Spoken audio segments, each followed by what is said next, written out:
오늘 본문에 보면은 참으로 불쌍하고 불행한 여인이 등장합니다. 이 여인은 18년 동안 귀신에게 붙잡힌 바 되어 귀신의 괴롭힘을 당했습니다. 그 결과 그녀는 18년 동안 허리를 펴지 못하고 꼬부라져 조금도 펴지 못하고 하늘을 바라보지 못하고 땅만 바라보며 18년을 살아간 불행한 여인이 등장합니다.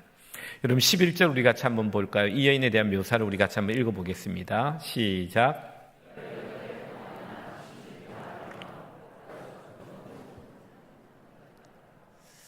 여러분 정신적으로 영적으로 귀신 들렸다는 것은 참으로 힘든 일입니다. 그런데 육체적으로 육체가 꼬부라져 조금도 펴지 못한 채로 18년을 살아간다. 곱추, 척추장애에 해당되는 그런 장애죠. 이렇게 살아간다는 것은 여간 불편한 삶이 아니었을 것입니다. 이 여인의 삶은 참으로 힘들고 어렵고 또 불행하다고 생각이 들 그런 인생입니다. 그런데 오늘 본문에 보니까 예수님께서 이 여인을 만나주시고 이 여인을 고쳐주십니다. 이 사건 속에 하나님께서는 우리에게 귀한 메시지들을 알려주십니다. 그리고 이어서 두 가지 하나님 나라 비유를 설명하십니다. 겨자씨와 그리고 누룩비육을 이어서 하시며 하나님 나라에 어떤 일들이 일어나는지를 우리에게 말씀해 주십니다. 오늘 우리는 이 시간 주님이 치유해 주신 이 치유의 사건과 그리고 두 가지 비유 사건들을 우리가 연결해서 우리에게 주시는 교훈을 생각해 보고자 합니다. 먼저 첫 번째로 오늘 우리 본문을 읽으면서 우리가 가져야 될 영적인 교훈은 뭐냐면은 우리는 예수님의 시각을 배우고 가져야 된다는 사실입니다. 우리가 세상을 바라볼 때 얼마나 세상 사람들과 똑같이 이 세상을 바라보는지 모릅니다. 그런데 오늘 성경은 세상 사람들과 같이 세상을 바라보지 말고 예수님의 시각으로 세상과 사람들과 우리 자신을 바라보라고 말씀하십니다. 우리 한번 첫 번째 교훈을 한번 따라해 보겠습니다. 예수님의 시각으로 바라보아야 합니다. 세상과, 이건 따라 안 하셔도 됩니다. 세상과 이웃과 자신을 그렇게 바라보아야 합니다. 세상은 어떻게 이 여인을 바라보고 있습니까? 아마 이렇게 봤을 겁니다. 이 여인이 귀신 들려 있고 또 곱추가 되어 허리가 굽여져 전혀 펴지 못하는 이 상태를 보면서 참으로 불쌍하게 그리고 불행하게 그리고 전혀 인생을 살면서 이런저런 일에 별로 필요와 쓸모가 없는 인생이다라는 시각으로 이 여인을 바라보았을 것입니다. 그런데 예수님은 이 여인을 다르게 바라보십니다. 여러분 16절을 한번 읽어볼까요? 16절 같이 한번 읽어봅니다. 시작.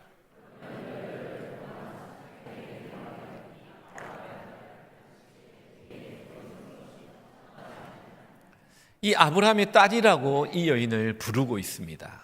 여러분 이 아브라함의 딸이란 말은요 매우 귀한 말입니다. 존귀한 말입니다. 존귀한 용어입니다. 유대인들에게 너는 아브라함의 딸이다, 아브라함의 아들이다, 이거는 너는 언약의 자손이고 구원받은 자고 너는 축복의 통로가 될 아브라함의 후손이다 라는 말입니다. 얼마나 귀한 말인지 몰라요. 세례요한은 바리새인들과 서기관들을 향해 마태복음 3장 9절에서 이런 말을 하죠. 뭐라고 말하냐면 속으로 아브라함이 우리 조상이라고 생각하지 마라. 너무 외식적이고 회개하지 않는 이들을 향해서 세례요한은 뭐라고 말하냐면 너희들이 입으로 말하는 나는 아브라함의 후손이고 아브라함은 우리의 조상이다 그런 말 하지 말라라고 말합니다. 여러분 아브라함의 아들이다 딸이다 이거는 너무나도 놀라운 언어요 칭찬이요 존귀한 표현입니다. 예수님께서 이 18년 동안 귀신 들린 곱추 여인을 아브라함의 딸이라고 부르고 있다는 사실을 우리는 기억해야 됩니다. 우리는 사람들을 바라볼 때 이 시각으로 사람을 바라보아야 합니다. 여러분 노란색을 쓰면요 안경을 쓰면 사람들이 세상이 다 노랗게 보입니다.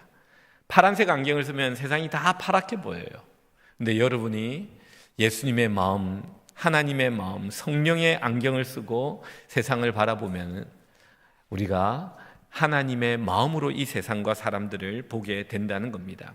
예수님의 시각은 뭡니까? 예수님의 시각으로 이 세상을 바라본다고 했을 때 우리가 기억해야 될 것은 외모로 사람을 보지 말고 내면으로 사람을 보는 자가 되어야 된다는 겁니다.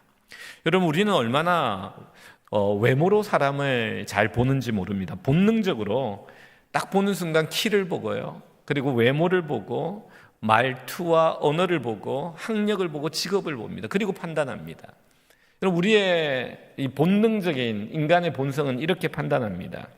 그러나 사람들이 좀 성숙하고 또 사람들이 내면을 보려는 사람은요, 이 외모를 보지 않아요. 그 사람의 행동을 봅니다. 그리고 그 사람의 선택을 봅니다.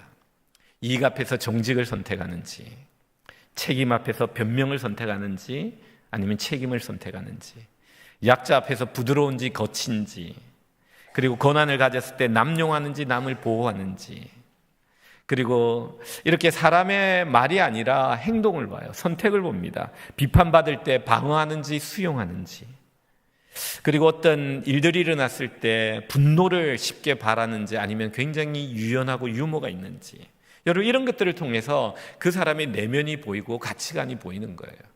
여러분, 좀 성숙한 사람은요, 외모로 사람을 평가하지 않고 이렇게 그 사람의 행동과 그리고 내면에서 선택하는 이런 것들을 보면서 그 사람을 판단합니다. 지혜로운 사람이죠. 오늘 성경은 뭐라고 그러냐면, 그러나 가장 중요한 것은 뭐냐면은 그 사람이 하나님을 믿고 의지하고 살아가는지 아니면 자기만을 믿고 의지하고 살아가는지를 볼 수 있는 자가 되어야 돼요. 성경은 우리에게 말씀합니다.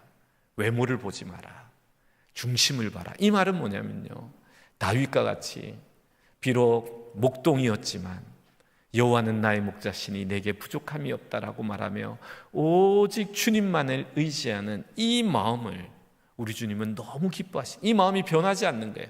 왕이 되어도 변하지 않는 이 마음, 이 중심, 이것을 우리가 보아야 되고 가져야 된다는 겁니다. 사울은 왕이 되고 그 마음이 변했어요. 그 변하지 않을 때 겸손했던 왕이 되었지만 그 마음이 변했을 때는 하나님이 그를 버렸던 것을 우리는 보게 됩니다. 하나님은요, 그리고 우리 예수님, 우리 주님은 우리의 내면을 보십니다. 얼마나 겸손하게 하나님만을 의지하는지, 아니면 자신을 의지하고 자신의 힘을 의지하고 자신의 지혜를 의지하는지, 여러분, 이것을 보고 우리 주님은 그 사람을 평가하는 겁니다. 주님은 이 여인을 보며 너는 아브라함의 딸이구나, 하나님만을 믿고 떠나는 아브라함의 믿음이 있구나, 너는 축복의 통로가 될 수 있겠다라고 우리 주님이 말씀하고 있는 것입니다. 주님이 오늘 내 마음을 보신다면 여러분 어떤 평가를 받겠습니까? 여러분, 주님이 오늘 여러분 이 자리에 와서 여러분의 마음을 보실 때 너는 아브라함의 아들이다, 아브라함의 딸이다, 이런 평가를 받을 수 있습니까? 우리의 마음은 그런 마음이 되어야 됩니다. 두 번째로 오늘 우리 주님의 시각은요, 그 사람의 힘든 어려운 현재를 보지 않고 하나님의 은혜로 변화될 미래를 바라보고 있다는 사실입니다. 여러분, 이게 굉장히 중요한 주님의 시각입니다. 우리 주님은 이렇게 사람들을 대하십니다. 어부를 불러다가 이 세상을 흔들 변화시킬 하나님의 사람으로 대하시면서 그들을 바라보았던 거죠. 여러분, 우리는 이 시각을 가져야 됩니다. 이 여인은 현재는 귀신에 사로잡혀 있고 허리가 꼬부라져 가지고 하늘을 한 번도 바라보지 못하고 땅만 바라보며 조금도 허리를 펴지 못하고 살아가는 여인이었지만, 우리 주님은 그 여인을 보며 하나님의 은혜가 임하면 그 여인이 아브라함의 딸이 되어 축복의 통로가 될 것을 보시고, 우리 주님은 변화될 미래를 바라보며 너는 아브라함의 딸이다 라고 말씀하는 모습을 보게 됩니다. 여러분, 이 미래를 바라보는 시각에는요, 믿음이 필요합니다. 나를 믿는 믿음이 아니라 그를 변화시킬 하나님을 믿는 믿음이 필요해요. 하나님이 역사하시기만 한다면, 아니 그 사람이 하나님을 제대로 만나기만 한다면 하나님이 그를 바꾸실 것이라는 이 믿음, 여러분, 이 믿음을 가지고 기도하게 되고 인내하게 되고 더 사랑하게 되는 겁니다. 여러분, 자녀들을 보십시오. 여러분, 자녀들을 어떻게 봅니까? 지금 있는 모습 그대로 보면서, 현재를 보면서 막 야단치고 지지고 뽑고 이런 게 우리의 현실 아닙니까? 그런데 믿음의 사람은요, 어떻게 보느냐? 하나님이 역사하기만 한다면 이 자녀는 변화될 것이고 하나님의 사람이 될 것이고 하나님이 기히 쓸 하나님의 나라의 기둥이 될 것이라는 이 믿음으로 그 자녀를 바라보며 기도하고 인내하고 더 사랑하고 더 참으며 기다리게 되는 겁니다. 여러분, 이 유명한 어떤 한 어머니는요, 아이를 키울 때 아이가 참 많았는데 그 아이들을 다 잘 키웠어요. 존 웨슬리 어머니인데 아이를 수잔나는 키울 때 어떻게 키웠냐면요, 아이를 이렇게 흔들며 키우면서 뭐라고 말했냐면 속으로 이렇게 했대요. 나는 이 세상을 흔들고 있다. 너무 대단한 믿음 아닙니까? 이 아이가 이 세상을 변화시킬 거니까, 이 아이가 자라서 이 세상을 변화시킬 거니까 나는 이 아이를 안고 세상을 흔들고 있다라고 하면서 이 아이를 열 몇 명이나 되는 자녀들을 그렇게 믿음과 인내와 기도로 키웠던 것을 우리는 기억해야 됩니다. 여러분, 우리는 이 미래적 시각을 가져야 됩니다. 막연한 미래가 아닙니다. 하나님이 역사하시는 은혜가 부어진다면 나의 자녀, 나의 배우자는 이렇게 변화되고 바뀔 수 있다는 이 시각으로 그들을 바라보는 눈이 필요한 것입니다. 그래서요, 우리는 이런 말을 할 수 있습니다. 현재의 나의 가족의 모습은 나의 믿음과 나의 기도와 나의 기대의, 나의 사랑의 결과이다 라고 말할 수 있습니다. 여러분, 숨짓하지 않습니까? 지금 있는 나의 배우자와 나의 자녀는요, 내가 이때까지 기도해오고 인내해오고 기대해오고 사랑해온 결과의 모습으로 지금 있는 겁니다. 옆에 한번 바라보시기 바랍니다. 부부가 앉아 있으면요, 여러분, 우리는 얼마나 이 사랑하는 자녀와 가족들을 위해 기도하고 인내하고 사랑하고 기대하며 기도하고 있습니까? 우리는 이 시각을 바꿔야 됩니다. 우리가 뒤에 비유로 설명하겠지만 이 비유에서 이것을 더 확실하게 우리에게 보여주십니다. 겨자씨와 누룩을 통해서 우리 자녀가, 우리 배우자가 이런 겨자씨와 이런 누룩이 될 수 있다라고 말씀하고 있는 거죠. 그러나 여기서 우리는 한 가지 더 시각을 좀 생각해 보아야 됩니다. 그것은 뭐냐면은 우리가 주님이 가졌던 이 미래를 바라보는 시각과 또 그 중심을 바라보는 이 시각을 우리가 가지고 세상 사람들만 볼 것이 아니라 자신을 바라볼 수 있어야 됩니다. 오늘 이 본문을 보면서 하나님이 저에게 특별히 은혜를 주신 부분은 바로 이 부분입니다. 허리가 꼬부라져 땅만 바라보며 18년 동안 하늘을 바라보지 못하고 굽어져 살아가는 이 여인이 바로 내 옆에 있는 사람이 아니라 바로 나 자신이라는 것을 우리는 알아야 합니다. 여러분, 예수님께서는 베드로를 향해 이렇게 말합니다. 베드로야, 내가 너를 보니까 사탄이 너 뒤에서 밀가부르시 너를 유혹하고 있구나 라는 말씀을 하신 적이 있어요. 여러분, 우리가 예수님을 다 믿는다고 해서 사탄을 이기고 정말 사탄을 점령하고 정복하고 살아가며 승리한 사람 그렇게 많지 않습니다. 날마다 사탄의 미혹과 유혹을 받으며 살아가는 것이 이 베드로와 동일하게 우리의 현실입니다. 그런데 정도의 차이는 있겠지만 예수를 믿는다고 하면서 아마 이 18년 된 이 꼬부라져 곱추가 된 이 여인도 매주 회당을 오지 않았을까라고 생각됩니다. 매주 교회를 다니지만 사탄이 나를 사로잡고 있는 영역이 있어가지고 그 영역 아래서는 하늘을 바라보지 못하고 땅만 바라보며 정말 사탄에 사로잡혀 힘들어하고 있는 성도들의 모습이 내 옆에 있는 성도, 내 옆에 있는 가족의 모습이 아니라 바로 나의 모습일 수 있다라고 성경은 말씀하고 있는 겁니다. 여러분, 오늘 이 말씀은요, 우리가 예수를 믿으면서 우리에게 사탄이 붙잡고 있는 영역이 있다면 그 영역이 풀려지는 은혜가 있어야 된다라고 말씀하고 있는 거예요. 여러분, 그리고 우리가 알아야 될 것은 이러한 나를 우리 주님은 아브라함의 아들이라 딸이라 말씀하고 있다는 거예요. 내가 목사고 장로고 권사고 집사라 할지라도 일상적인 삶 속에서 연약하고 사탄에 미혹되고 연약해 넘어지는 그런 부분이 있는데도 주님께 얼굴을 들 수 없는 그런 실패들이 인생 가운데 있다 할지라도 우리 주님은 뭐라고 말씀하시느냐? 너는 나의 사랑하는 아들이다, 너는 나의 사랑하는 딸이다 라고 말씀하신다는 거죠. 그러면서 우리 주님은 뭐라고 위로하시면서 너는 아브라함의 아들이다, 아브라함의 딸이다, 축복의 통로가 되려고 내가 너를 선택했다라고 말씀하시면서 그냥 그대로 두시는 것이 아니라 우리를 어떻게 하시느냐? 묶인 것을 풀어주신다는 겁니다. 언제 풀어주신지 아십니까? 주일날 예배 시간에 우리를 풀어주시는 거예요.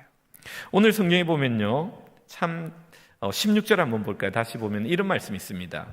아브라함의 딸을 안식일에 이 맴에서 푸는 것이 합당하지 않느냐. 우리 주님의 생각은요, 해당장의 생각과 달라요. 해당장은 왜 안식일에 일하느냐, 6일이 있지 않느냐, 왜 안식일에 하지 말아야 될 병자를 고치느냐 이렇게 말했지만 우리 주님의 생각은 완전히 달라요.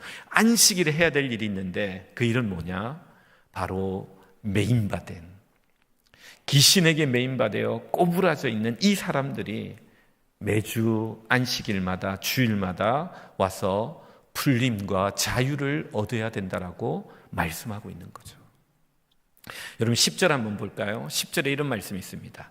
예수께서 안식일에 한 회당에서 가르칠 때 예수님의 이 상황을 묘사하는데 어떻게 하냐면 설교를 하고 계세요. 근데 11절 보니까 예수님께서 어떤 한 여인이 딱 등장하는 거예요. 설교를 하는데 18년 동안 귀신 들려 알아 꼬부러져 조금도 펴지 못한 한 여자가 있는 것을 예수님이 보시는 거예요. 12절 볼까요? 그러니까 예수님께서 그 여인을 보시고 불러 이르시되, 이건 뭐냐면요, 가르치는 중에 하셨던 거예요. 설교를 스탑하시고, 아니 예배를 드리고 설교를 하고 계신데 예수님께서 막 설교를 하고 가르치는데 어떤 한 여인이 앉아 있어요. 허리가 꼬부라졌어요. 18년 동안 귀신에게 사로잡혀 한 번도 펴보지 못한 여인이 앉아 있는 거예요. 예수님 설교를 그만두시고 그 여인에게 가서 그 여인을 안수하시고 그 여인을 자유케 하신 사건이 바로 오늘 본문이라는 겁니다.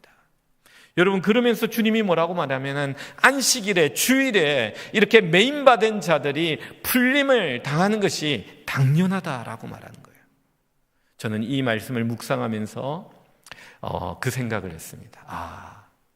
주님께서는 이 여인의 상한 마음을 보셨구나, 간절한 마음을 보셨구나.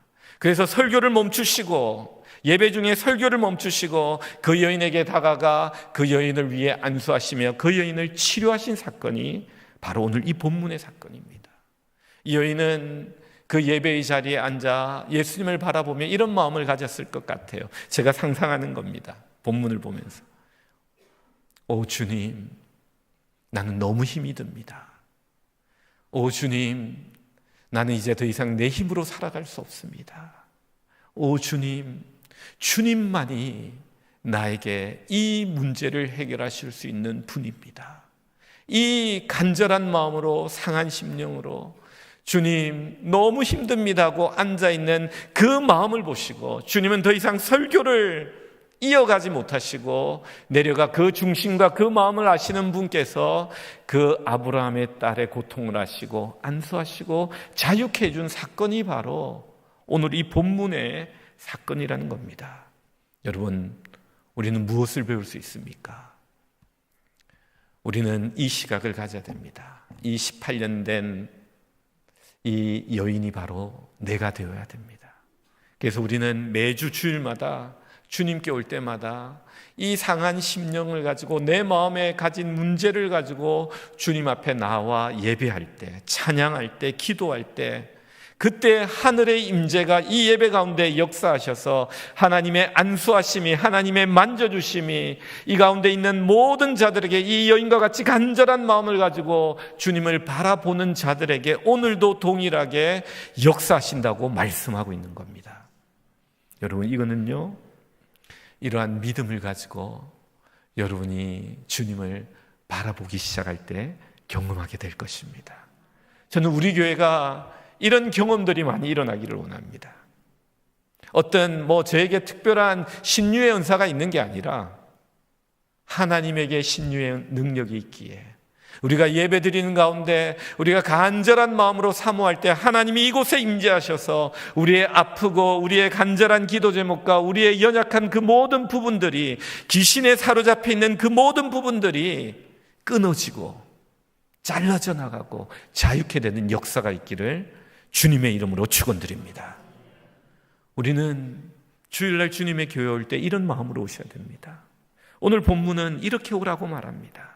여러분, 이렇게 오게 될 때 어떤 역사들이 또 일어나느냐, 두 번째로 이 비유를 설명하십니다. 이 사건을 다 하고 난 다음에 이 해당장이 막 안식일에 왜 고치느냐 이러니까 예수님께서 이 고친 여인을 상대로 두고 이 사건을 염두에 두고 하나님의 나라에 대해서 이야기하십니다. 뭐라고 이야기하시냐면요, 19절 우리 같이 한번 읽어볼까요? 19절 같이 읽습니다. 시작.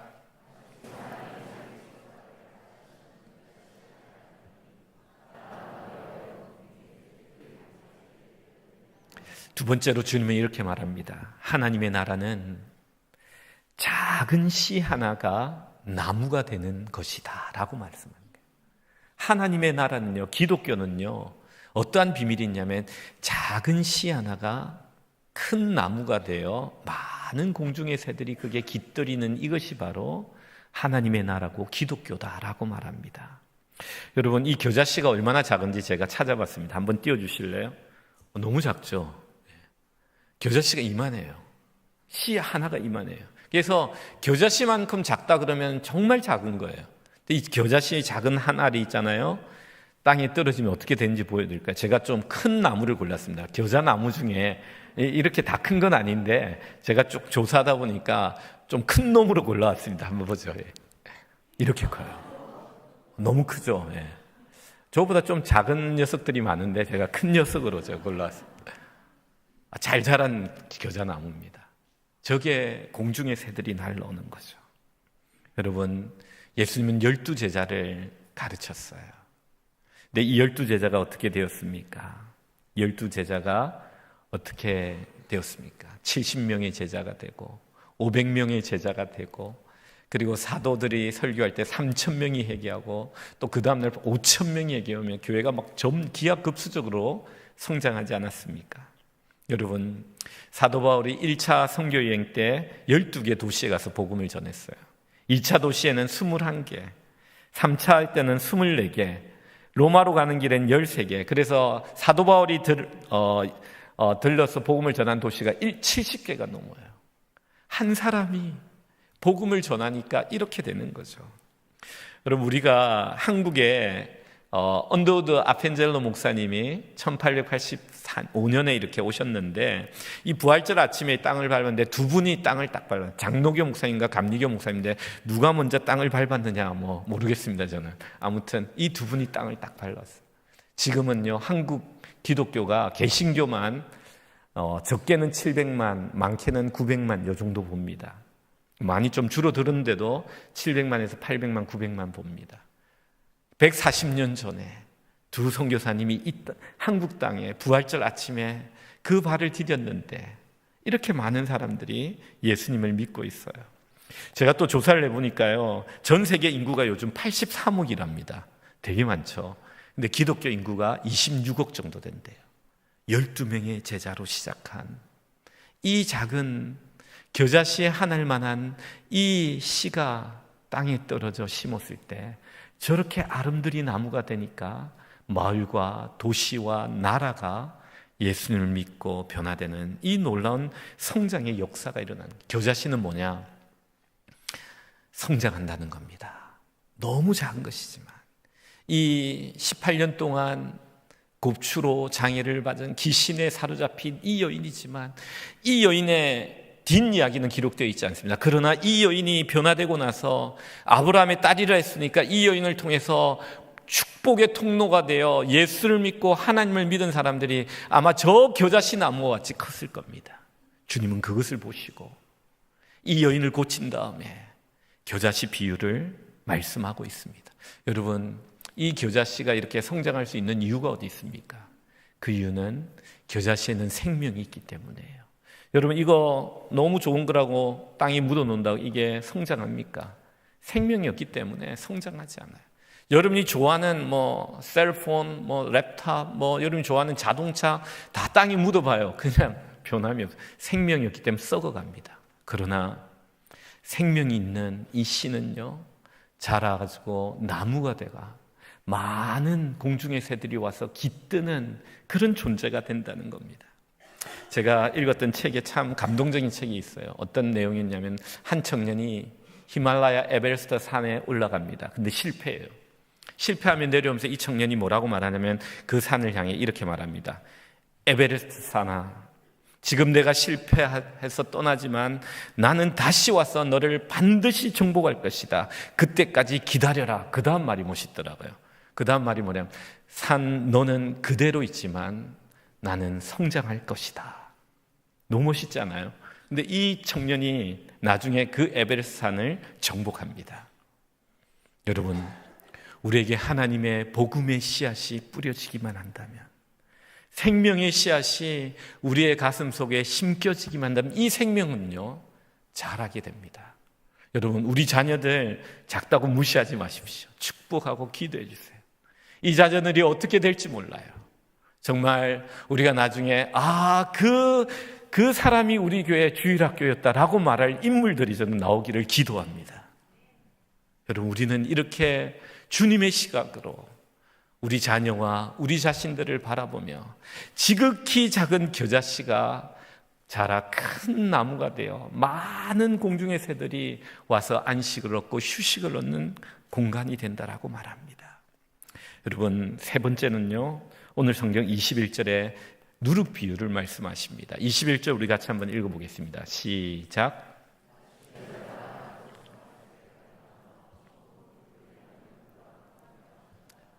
누룩의 특징은요, 작은 것인데 다 접촉만 하면 변화시키는 겁니다.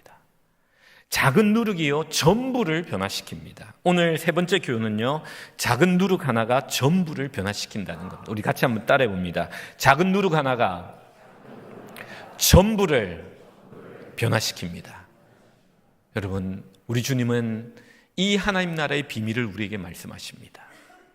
우리가 하나님을 만나고 알게 되면 어떤 역사가 일어나느냐?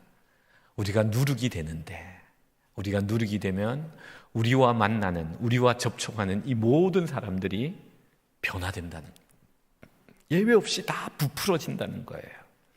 여러분, 이 누룩은 얼마나 파워풀하냐면요, 접촉만 하면 다 변화시켜요. 부딪히기만 하면 다 변화시켜요.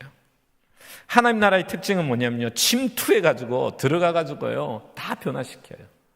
여러분, 기독교와 다른 종교의 차이가 어디에 있는 줄 아십니까? 힌두교는요, 인도 사람만 좀 믿어요. 맞죠? 그죠? 불교는 아시아의 어떤 특정한 나라들만 믿어요. 맞습니까? 물론 소수적으로 이렇게 믿는 사람들은 많이 있죠. 여러분, 이슬람은 어떻습니까? 중동 사람들만 주로 믿잖아요.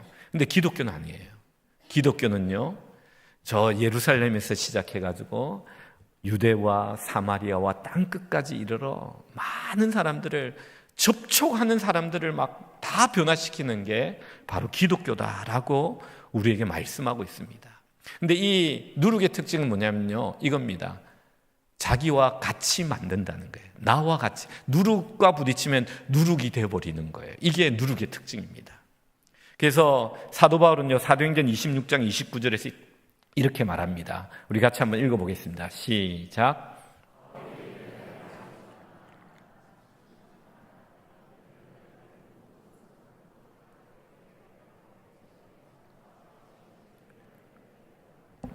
여러분, 빨리 읽으셨지만 읽었지만 다 아시겠죠? 바울이 이렇게 말합니다. 내가 이렇게 정치적 지도자들 앞에서 결박되어 로마로 가고 있지만 내가 이렇게 결박된 것 외에는 여러분들이 나와 같이 되기를 원합니다. 이게 뭐냐면요, 나와 같이 행복하기를 원합니다. 나와 같이 예수 그리스도를 알아 그 평강과 그 기쁨과 그 능력과 그 천국의 영생을 소유하며 살아가기를 원합니다. 여러분, 이게 바로 누룩이에요. 여러분, 이 사도 바울은 이 기쁨과 만족 가운데 나를 본받으라. 나와 같이 되기를 원합니다. 누룩이 되어 이 복음을 전했던 것을 우리는 보게 됩니다. 한국의 기독교 회사 중에 누룩과 같이 산 여인이 한 명 있습니다. 사진을 한번 띄워볼까요? 이 여인은요, 문중경 전도사님이에요. 여러분 시간 되면은 한번 유튜브를 찾아가지고 한번 이분의 일생을 한번 들어보시고 살펴보십시오. 문중경 전도사님이에요. 이분은 증도라는 곳에 17살에 시집을 갑니다. 근데 가보니까 남편이 아내가 있어요. 그리고 그는 19년 동안 17살에 가가 19년 동안 시부모님과 살아요.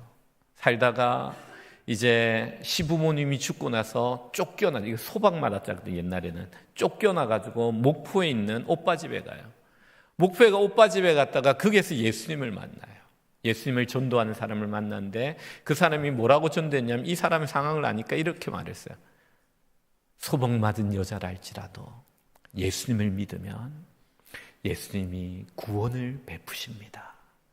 당신의 슬픈 삶을 기쁨으로 바꿀 겁니다. 이 말을 들은 거예요. 이 말을 듣고 이 여인은 그날 밤에 잠을 못 자요. 왜요? 자기가 살아온 삶이 너무 슬펐거든요. 19년 동안 그 남편은 다른 여자와 살고 시부모를 모시며 살면서 그는 죽을 생각도 하고 자살 시도도 하고 그렇게 삶이 어렵고 힘들었거든요. 그런데 그분이 다른 예수 믿는 사람이 전해준 복음이 뭐냐면 당신이 소박 맞았다 할지라도 예수님을 믿으면은 당신은 구원과 기쁨을 얻을 것이란 이 말에 자기가 이때까지 19년 동안 살았던 삶의 엉어리가 다 무너지면서 통곡을 하면서 주님을 만난 기쁨으로 그가 주님을 만나는 시간이 있었다는 겁니다. 그리고 유명한 부흥강사 이승봉 목사님을 만나 그는 감동을 받아 신학교를 가요. 그리고 그때부터 섬마을을 전도하기 시작해요. 그때부터 자기를 쫓아낸 증도에 가서 그리고 남편과 남편 소실이 사는 임자도에 가서 그 낳은 딸을 자기 딸과 같이 키우며 이렇게 사랑을 실천하며 아프고 연약한 자들을 돌보며 1년에 고무신, 여러분 저는 모르겠습니다. 고무신 1년에 9켤레가 닳도록 다니면서 복음을 전했다고 합니다. 그래서 그 증도에 여러분 선교사가 처음에 들어갔다가 포기하고 나서 너무 반발이 거세가지고 여러분 섬에는요 우상숭배와 샤머니즘이 얼마나 많은지 여러분 아시잖아요. 근데 지금은요 이 증도가 어떤 마을이 된지 아십니까? 지역 주민의 90%가 예수님을 믿어요. 이 증도에는요 절이 없어요. 11개의 교회가 있어요. 이분이 다 개척한 교회예요. 이분의 제자들 가운데 한국의 유명한 목사님들이 있어요. 그 중에 대표 목사님이 누구냐면 CCC를 설립하신 김준곤 목사님이 이분의 제자예요. 여러분, 이 여인은 그곳에서 순교를 합니다. 6.25 때 순교를 당하는데요. 성도를 살리기 위해 하늘의 미랄이 되어 죽습니다. 그로 말미암아 그가 죽은 다음에 더 복음의 영향력이 이 여인의 영향력이 더 그 마을과 그 주변 섬으로 흘러가게 된 겁니다. 한국의 초대교회사의 첫 순교자예요. 정말 누룩과 같이 인생을 산 여인이 바로 문중경 전도사님이에요. 저는 오늘 설교를 준비하면서 이 전도사님이 생각이 났어요.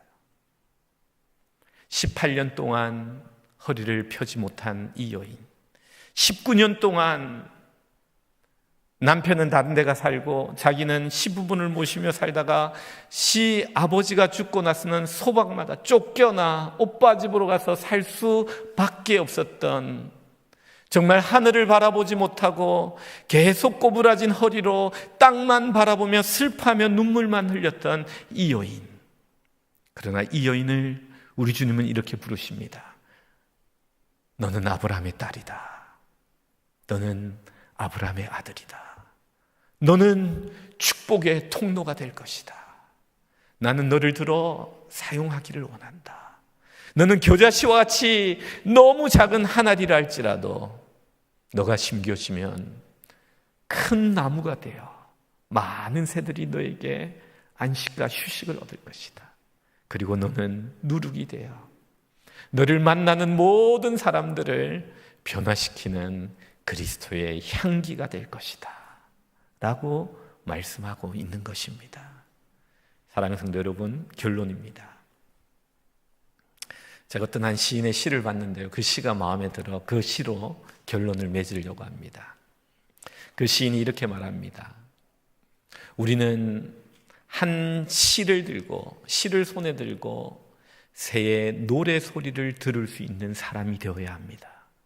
이 씨가 땅에 심겨지고 그 씨가 자라 나무가 되어 큰 나무를 이룰 때 새들이 그 나무에 와서 노래를 부르는 그 소리를 우리는 시를 들고 바라볼 수 있는 미래를 향한 환상과 비전을 가진 사람이 되어야 됩니다 라는 시였어요. 너무 마음에 와닿더라고요. 여러분, 이게 바로 우리 주님의 시각입니다. 베드로 같은 어부를 들어 하나님의 사도로 만드신 분입니다. 여러분, 오늘 우리에게 이 은혜가 우리 모든 성도님들 가운데 있기를 주님의 이름으로 축원드립니다.